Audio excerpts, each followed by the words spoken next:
Welcome to Half My Age, a weekly show in which a 25-year-old adult and a 50-year-old child help each other make sense of the world.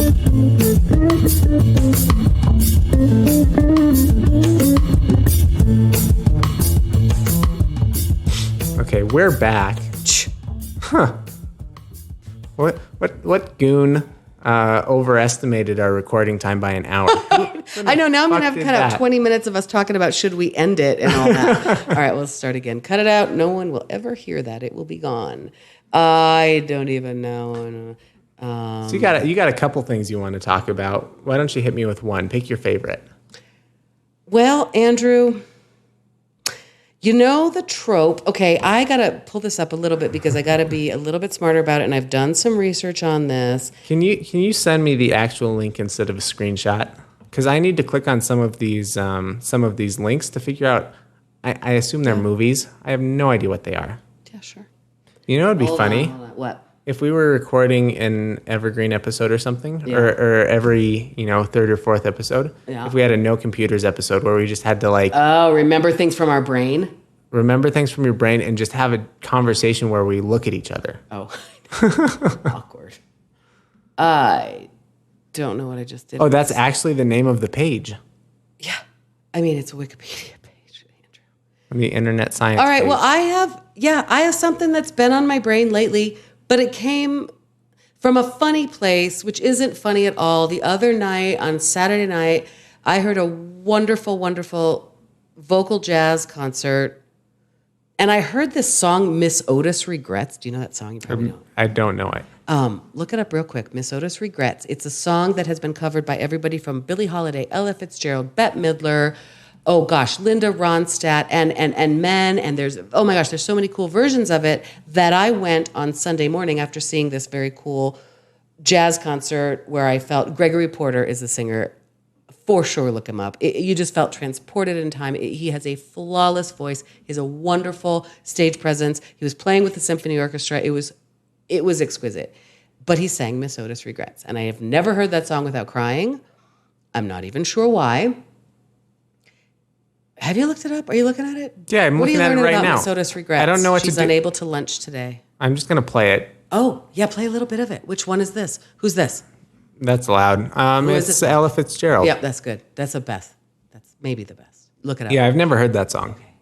It is a narrative. It tells a story. Gregory Porter, when he introduced it, said, I've always thought this song should be a movie. And, okay, Miss Otis, I believe the narrative is, and I love the subtle way that Miss Otis regrets she's unable to lunch today. Madam, because what had happened is last night she was murdered. She was killed. She was strung up in the public square, and it's a bit murky. At one point last evening into Lover's Lane, she strayed, and then she goes to the man who had led her so far astray, and from under her velvet gown, she drew a gun and shot her lover down. She ends up in jail. The mob comes, drags her far away, and hangs her. Good Lord. I know. Miss Otis has really got a lot going on. And it is so subtle, and you don't really know. I have nothing to fill in the story. In fact, I went and looked it up a little bit, and it's possible it was written as a spoof, like it's actually satirical, but it doesn't matter. It's never played that way. Very rarely. So on Sunday morning, I listened over and over to lots of different versions of Miss Otis Regrets. It is so interesting to me throughout history. It's interesting that it speaks to people the way it does, that it speaks to me the way it does. And I got into this seriously maudlin mood on Sunday because the truth is, Miss Otis, whatever's gone on with her, she is a woman scorned.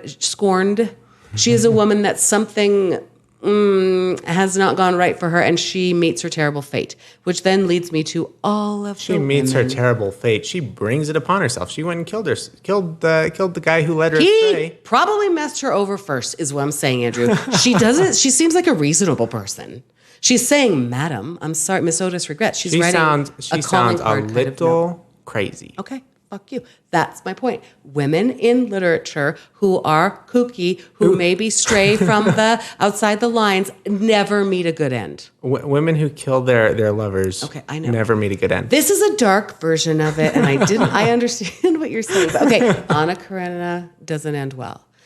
freaking Marie Bovary doesn't end well. You cannot stray from your husband, or men in literature, we know it's a trope. Men in literature get to do whatever the hell they want. Women, if they are unfaithful, have to die by train track or arsenic. Women who are kooky, they don't come to good ends. Then it brings us to this trope. This is what I've gotten a little bit salty about in the past 1 week, Andrew. Manic Pixie Dream Girl. Look that up. Mm-hmm. I looked it up. Do you want me to read the... If you want. Yeah, that would be delightful. Regale us, Andrew. Manic Pixie Dream Girl, MPDG for short, is a stock character type in films. No, that's important right there. Film critic Nathan Rabin coined the term after observing Kirsten Dunst's character in Elizabeth. Now it's getting silly. I drank a little champagne. Kirsten Dunst's character in Elizabethtown. It's that name for it is only from 2005, which is important to me because this is a stock character, a foil character, since it's a mentor character, really, since the beginning of time, which I talk about in my book. But 2005, Nathan Rabin coined the term Manic Pixie Dream Girl. Carry on. Exists solely in the fevered imaginations of sensitive writer-directors to teach broodingly soulful young men to embrace life and its infinite mysteries and adventures. MPDGs are said to help their men without pursuing their own happiness, and such characters never grow up. Thus, their men never grow up. Okay, so lately I have been realizing in a way that I have been aware since my 20s that is me, that is a character I play in many people's lives, men and women. I'm a kind of predatory friend sometimes. I will come and knock on your door and say, come out and play. To women and men, right? Come out and play, come out and play. I am definitely there often in the lives of lots of people to be a breath of fresh air, to be this silly little thing who doesn't care about money, right? It's unlikely that I would ever buy a home, which I'm doing now because I've been this character and I have embraced it. We're foils. We're at odds. Mm-hmm. I'm perpetually making people grow up and you're trying to keep them young. Oh, that's funny. That's weird. That's maybe the only way it works, because here's what had happened was... I know that I play this role in people's life, and I have always kind of embraced it. I know that. That's what I do. I'm an instigator. I will come and make you have fun and make you go out and play. After listening to a Sunday morning full of Miss Otis, somehow, I understand that's a circuitous journey to make, but it came to this moment, Andrew, my therapist is very interested in it, where I went, how does she grow up? I'm tired of being, I'm not your manic pixie dream girl. Now look that up. Look that up in your Wikipedia bar. I'm Not Your Manic Pixie Dream Girl is a young adult novel written recently. It's a young adult novel, which is a funny little genre that I have mixed feelings about as an English teacher. But there's some goofy book. I haven't read it. It's a young adult novel, but that's the title of it. And I kind of, Saturday into Sunday got kind of angry, I am nobody's manic pixie dream girl because that story doesn't end well for the woman. And then I started wondering, because she's not a full character. She's the mentor. She leads along the way, and it's not about her. I want to be the protagonist of my own life, Andrew. That's what I'm coming to. And we don't know in literature, in film, in the Western canon, we don't have a lot of examples of how it goes well to age in how does a manic pixie dream girl age? I'm going to figure it out. We're going to write that story right here, right now. It's okay to be manic. It's okay to be pixie. It's okay to be a girl. I don't think I want to be anybody's dream girl. I'm not here to, you know what I mean? I'm not here to, I got so kind of angry about it. You're not feeling it. Is there, so that's one of those things you can do things about, things you can't do things about, what are you going to do about it? How not be somebody else's manic pixie dream girl anymore. And how do you not be that? I just be aware of why would I bake you banana bread? It goes along with the love languages of gifts. I don't know, not give myself away all the time. I think there's a habit of that. Who's going to be my manic pixie dream girl? How about letting somebody else bring the color into my life? I have brought the color into everybody's life. So you see the manic pixie dream girl thing as a burden. It's becoming a burden. That's my point. I have always embraced it and loved it and known that's exactly who I am. Let me come in and out of your life and make a difference. And suddenly it felt like, fuck you. You're now finding who you are a burden. What's that? Right? You're now finding who you are. You said, I've always known that I'm that person, and I've kind of enjoyed it, and yet you now find it a burden. What does that mean? There's probably I'm glad your therapist is listening to this now, because she can help us out with the science of this all. She was very interested in it, by the way. I bet she was. Okay. What kind of good probing questions did she ask about it? Not as many as you're asking, because she kind of got it. Well, she's smarter than me. Well, she's a therapist. The questions that she asked about it, like, okay, well, she always asks things like, let's investigate that feeling. Yeah? Tell me, why are you angry? Why does that make you angry? She got it, though. Yeah, I'm telling you, that is a very circuitous route to go from listening to 20 versions of Miss Otis Regrets, which would automatically be a bad idea, because it's a very brooding, melancholy song.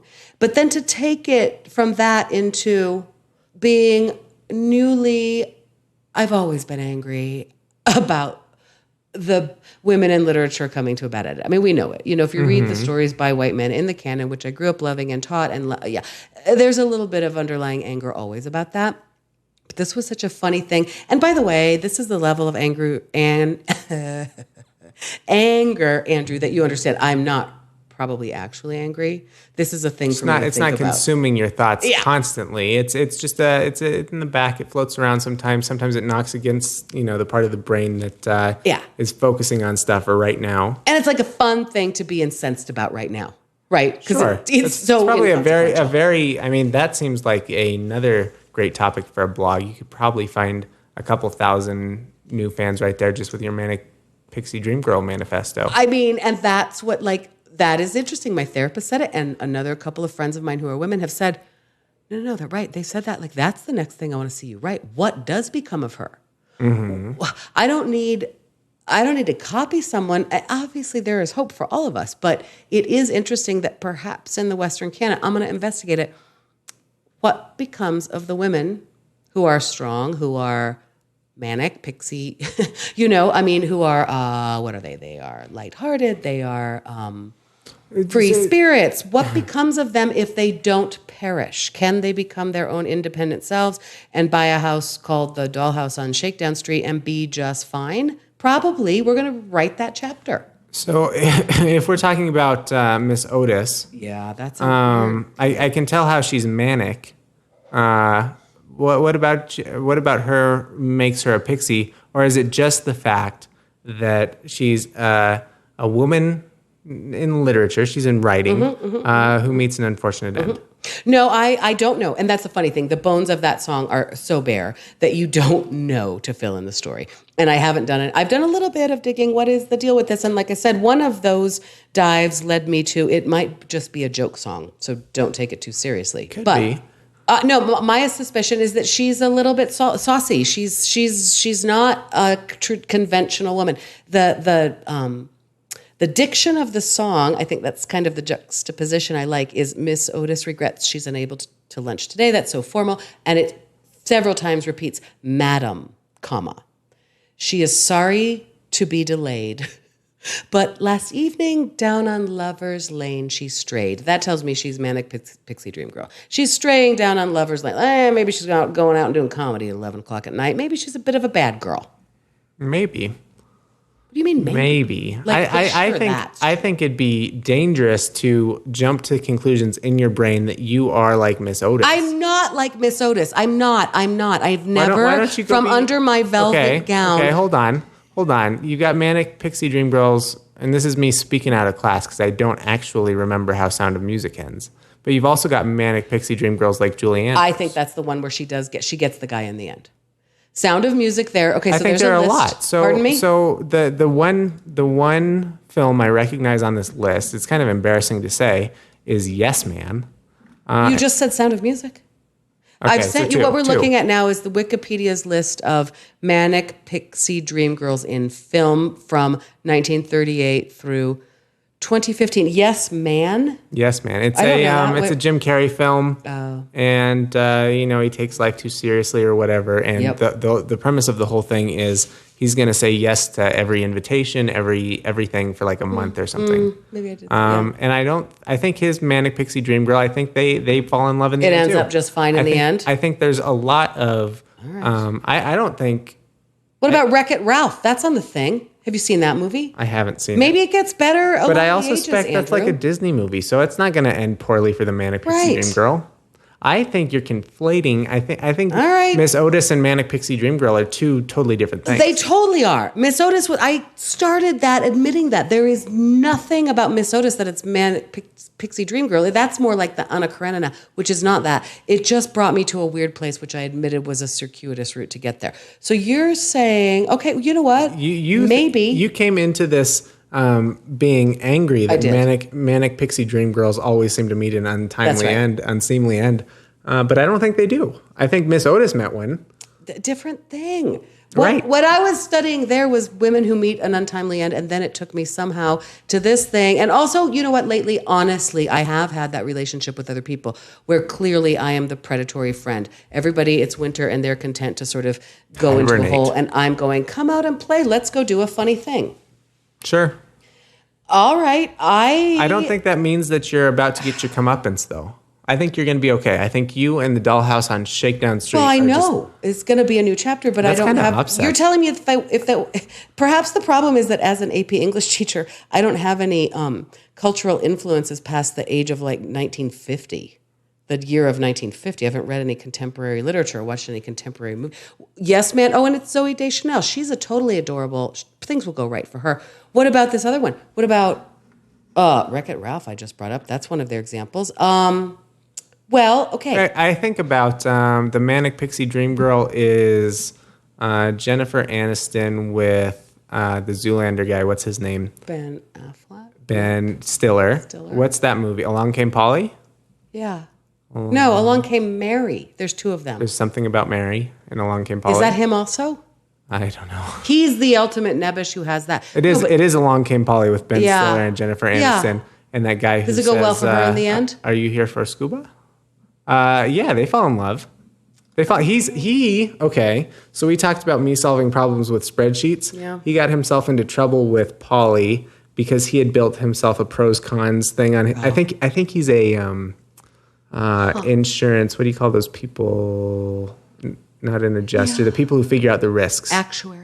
He's an actuary, and he puts all of his pros and cons into an actuarial piece of software to figure out whether it's a good idea for him to go out with someone who's so impulsive. Well, I have to see that show because I asked you if that was possible to do. Oh, so she's an impulsive, but it goes well for. Okay, you're right. Maybe I think that might be the premise of every rom-com. Of course, it is the kooky girl, but then I was under the impression it doesn't go well for them. That's because I don't watch stupid rom-coms, maybe. They would make you so happy. Instead of feeling like the person who's going to get killed in the town, lynched in the town square by a mob, like Miss Otis. Would they, though? I feel like I watched a couple of Hallmark movies when I was on the couch getting divorced a few months ago. On the couch getting divorced. That sounds like an operation. It's how it felt. They put me under. A girlfriend recommended to me that I watch Hallmark Channel. Did you like it? Was there good stuff on? I don't even know what's on. I hate daytime TV. Ever? It's all the time TV. It's not TV, Andrew. Oh. I was watching it on the Netflix or whatever. No, it's the most formulaic movie. Those are formulaic to the point of being hysterical. Yeah. I don't think I like formulaic movies. Maybe I do. I don't know. The truth is I'm very bitter right now. And when things, you know what, might be true. Because the first half of that concert on Saturday night was all the love songs, just like straight up love songs. And I was there with another divorced person and we were both going like, I'm a little too bitter for this shit, right? And then when it got dark and Miss Odyssey at the end of the show, I was feeling, maybe I'm just too bitter. Oh, golly.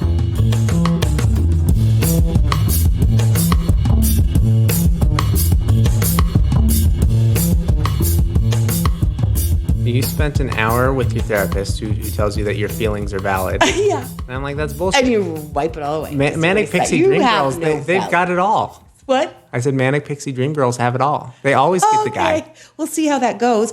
But it's a good thing because I'm not seeing my therapist for another month. So you're gonna get a hard dose of. I don't know, Andrew.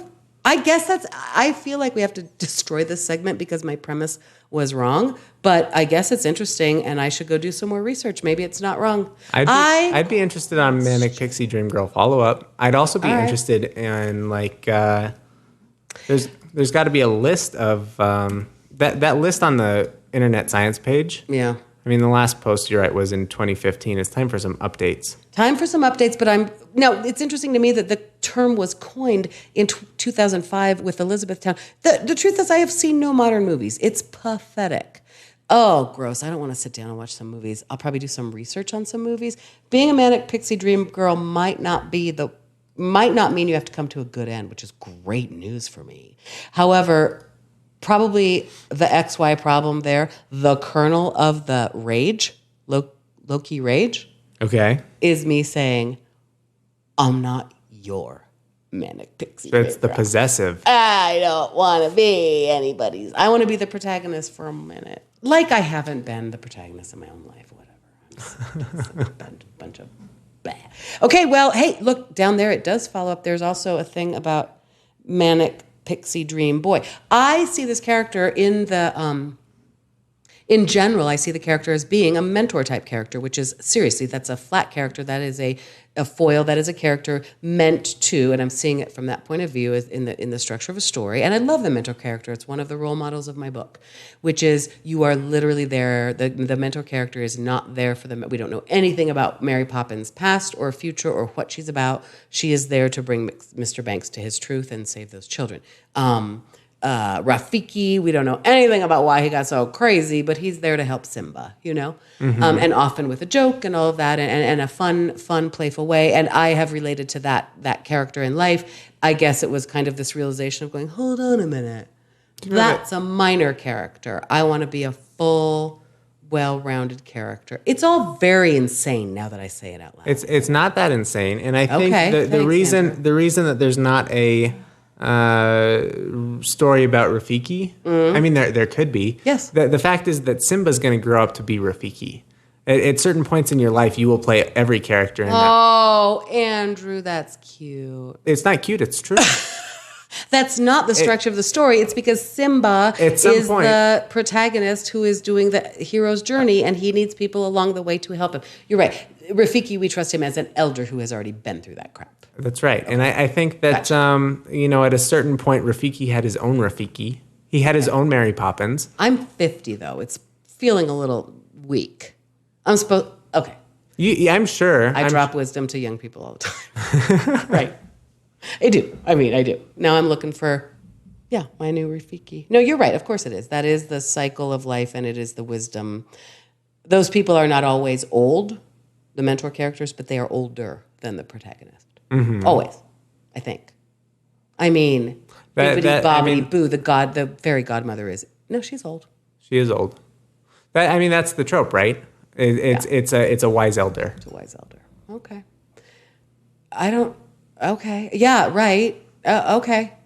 Well, maybe I am everybody's Manic Pixie Dream Girl then. Some of it does come from experience. God, I really got confused on that. This is a stupid thing to talk about on a podcast. It's not. Okay. It's not. But it doesn't bring too much ruckus.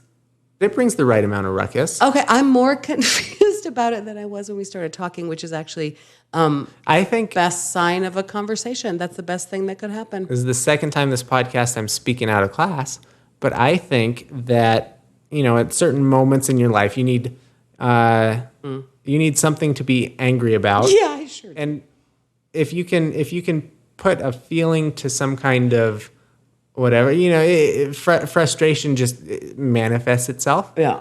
And I think being a Manic Pixie Dream Girl and associating that with, subservience and being a supporting character instead of a main character, I think it's all part of the same thing, which is, sometimes you just got to get a little angry. That's how it feels, right? A few weeks ago, we were talking about my actual anger processing from divorce class and having to...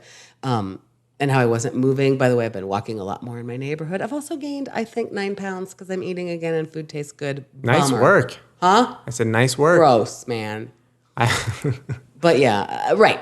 So you're right. You know what? That's a pretty nice level of something to be angry about compared to where I was a few months ago, just anger at the world. Yeah, you're right. That's it. And I like to get on a tear about a thing. Sure. I like to get on a thing. And this was it. This was my this is the hill I'm going to die on for the next month to 11 months. I'm not your Manic Pixie Dream Girl, but now you've brought me around, as you always do, to going, well, A, maybe it's not such a bad thing, and B, maybe it's a great thing, and C, probably not worth being angry about.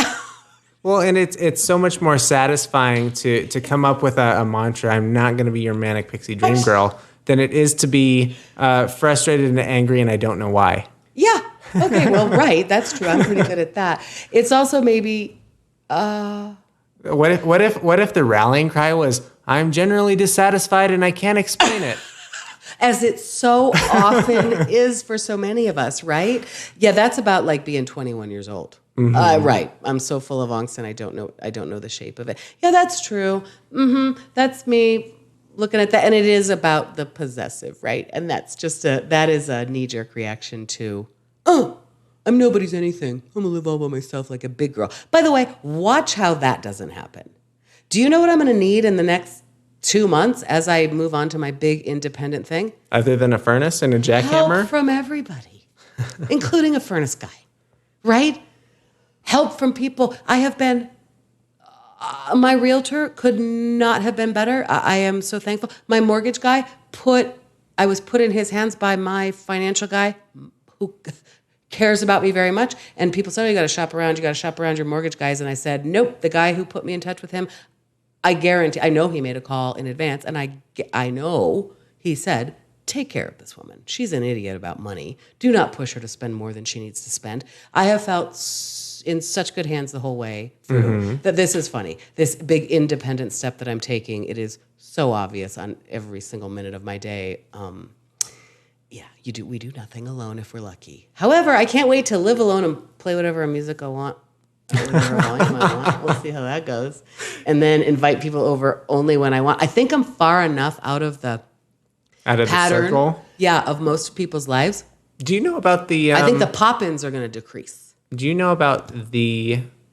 I don't remember if it's from Seinfeld. It might be from Seinfeld. I think every great thing has been in Seinfeld. Yeah, we quote Seinfeld 3 to 5 times per show. The circle where you're far enough away that people don't just pop in, and you're not so far away that when they come, they spend multiple nights. I think I'm going to maybe be in that sweet spot, right? Because it's not so far away that you can't Uber home. It's close enough to some cool things that people might be there for some cool concerts, stuff like that. It's not going to be pop-in, which we've discussed. I have loved my pop-in situation for many years, but it was starting to get oppressive. That's because I was about to get a divorce. But we'll see how it goes. It's hard to be popped in on when you're trying to have a good sulk or fit or whatever. Correct. That's exactly what it was. A good sulk is exactly all it was. There was nothing other going on. I was just sulky. Didn't want to be bothered. And then it would be like a 3-year-old little girl who wanted to come and sit on my lap. And it always got me out of my sulk. So pop-ins are great. Hey, little girl, go away. I hate you. I'm getting a divorce. Yeah, right. Exactly. I'm in a bad mood. Wheezy's in a bad mood. So we'll see. Yeah, and that's really, honestly, it all comes back to that for me, doesn't it? I can be as independent, as truculent as I want and think, I'm not going to be your anything. I'm over. Oh, golly. Watch how many people are around me. What are those signs of independence and truculence? Like leaving the lights on when nobody's in a room. Loading the dishwasher not from the back. You rebel. Sometimes I'll put a plate in the front. Shit, dog. I know, but now watch this house now. I own it. I bet you I'm going to become a little bit more paranoid about stuff like turning lights off. And does that space heater pull too many amps and waste my money? We'll see. I could feel myself becoming like a total worrywart about everything. I doubt it. It's not in my nature. Being alone, running around naked is a good one. Being able to, just listen to whatever I want. Cook whatever I want at whatever time of night. I said this last week, and it is mostly true. I am most excited to live alone, not because I don't like being around the other people. It's because I don't think they like being around me. And just not caring. I have a king-size bed to spread out in. That's right. No animals to share it with. Animals! And then everybody has been saying that that's a bed. The prediction from women friends is that I will get a dog because that bed will feel too big and lonely, and I'll want a dog. I don't know, maybe, or a goat, chicken. That'd be a look. I sleep with. That's that single lady over there that lives alone, and the goat sleeps in bed with her. Chicken. Yeah, she walks her chicken up the block on a leash. I know. I could see you being that lady, chicken on a leash lady. I know. Pick a dad dough.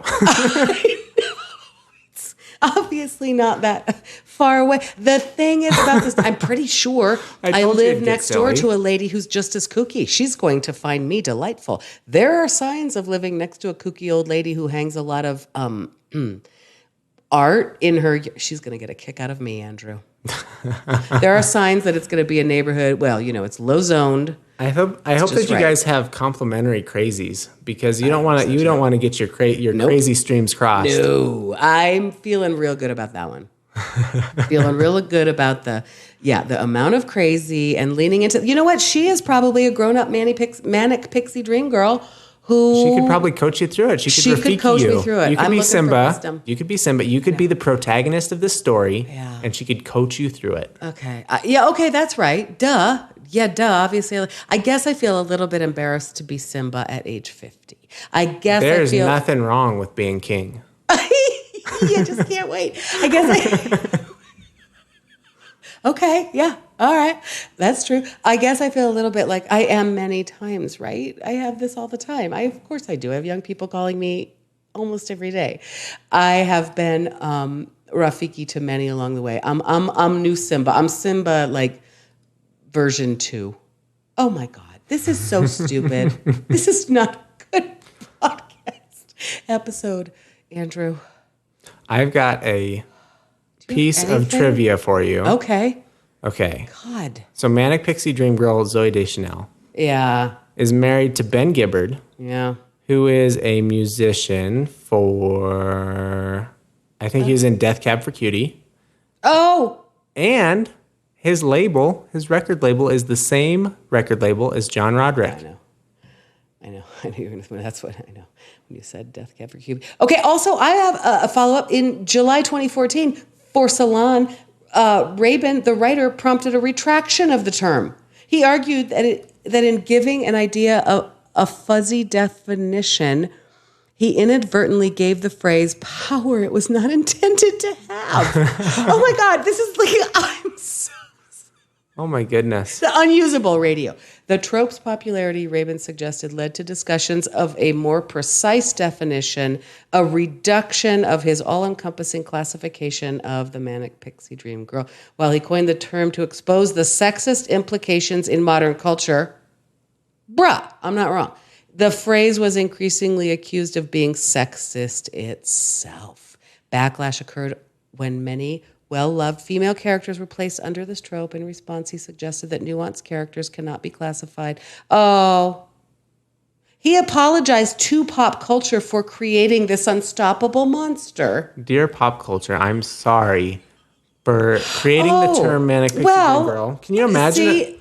How do you even go about apologizing to pop culture? Where do you send the letter? I have 100 ideas about how to do that. Nathan Rabin, I would like to point out to you, no, thank you for your heartfelt apology, but on behalf of pop culture, Nathan Rabin, on behalf of pop culture, love pop culture. Sincerely yours. But I have to tell you that I understand. He just leashed a thing he didn't mean to. He unleashed a thing he didn't mean to. But I think it's lovely. I think it is a little bit sexist, except that for there you see on the internet science site, they turn it right into, there's Manic Pixie Dream Boys. One of them mentioned Ben Wyatt, Parks and Rec. Delightful. It all ends up good for Ben Wyatt. It absolutely I does. have really, in conflating that with Miss Otis, I started the segment with saying that is an error in my brain. That is a conflation. That's probably Alzheimer's beginning right here. You saw it here first, where I'm conflating two unrelated things in a way that doesn't make sense. I got into such a bad, morose place listening to 20 versions of Miss Otis that I had to play. I'm not kidding. I was like, okay, put on some Grateful Dead. Put on the most mindless. Whoo, hey, okay, Avett Brothers, bring it. Like I need, not mindless in a bad way. Like I need some happy music. Mm-hmm. Whoo, that was pretty deep. I mean, music can change your mood, Andrew. Absolutely, especially when you listen to the same sad song 20 times in a row. It's so interesting though, because right, like there are like back archive recording on 33 vinyls of like a doo-wop men's group doing it. It's so interesting that everybody picks up that song. And again, it's an incomplete narrative. I would never teach that song even as a poem, which you often might with lyrics in a class. I wouldn't teach it because it's incomplete. I don't actually know what it's about, and it's missing too many things. And it may, in fact, be a satire. I do like that kind of stuff. You've got musicians' songs that musicians like to cover, where they put their own spin on it. Yeah. In comedy, you've got the Aristocrats. And in magic, you've got the Cups and Balls. I love those inside kind of tricks, jokes, songs, whatever, where musicians do it to impress or please other musicians and to put their own spin, tone, give something known, a new, fresh look. I love when a lot of people do the same thing. What's that? I said I love when a lot of people do the same thing in their own way. Yeah. Yep. I'm about to put a new spin on a house that was built in 1948. It's had some spins. How are you gonna spin it? You have big plans. Yeah. Have you been router shopping? Have you been furniture shopping? A little bit. Mm-hmm. I'm gonna not buy actual couch and stuff till I get there, and see how it is. But I don't. It's tiny. I have the king size bed dollhouse purchased. on Shakedown Street. Yeah. Truly. Keyword dollhouse. Huh? I said keyword dollhouse. Okay. Honestly, a bed is purchased. Desk they're leaving. Table and chairs I'm buying from them. I need a couch and maybe some side tables, and there is no room for any other furniture in that house. I am not kidding. And now you've decided that there's going to be a goat in the house. It's got to be a pretty sturdy, hard-wearing couch. It's going to be a couch made out of plastic. There's not going to be a goat. No, there's going to be two goats, two nanny goats. You have to have two to keep each other company. No, there's not going to be a goat. Now, the other place that I'm going to be putting furniture is in the garage studio outbuilding, and that is more interesting to me. There's going to be a lot of shelf building going on, some insulating for soundproofing. It is stunning. I don't even need curtains on the windows because they all have blinds. I am not, as you may recall, super famous for being great with blinds. I break them, so that might not be a forever solution. But no, I need a couch and a chair and a coffee table. There's no room for any other. It's going to be a matter of rugs. Where do I hang my artwork? And then 100%, where do I put my paintbrushes and how do I organize my office supplies and my paperwork and my bills? Yeah, you're going to have to get yourself a file cabinet. I know. It's on my list. I don't actually have a filing cabinet. But then it's stuff like this. Vacuum, snow shovel, rake. Metal chicken, we've talked about that. There are things that one needs, but in a couple of weeks, I'm going to be much more settled. Righty. I feel like that's enough. And we got a little silly. I can't talk very well because of the champagne.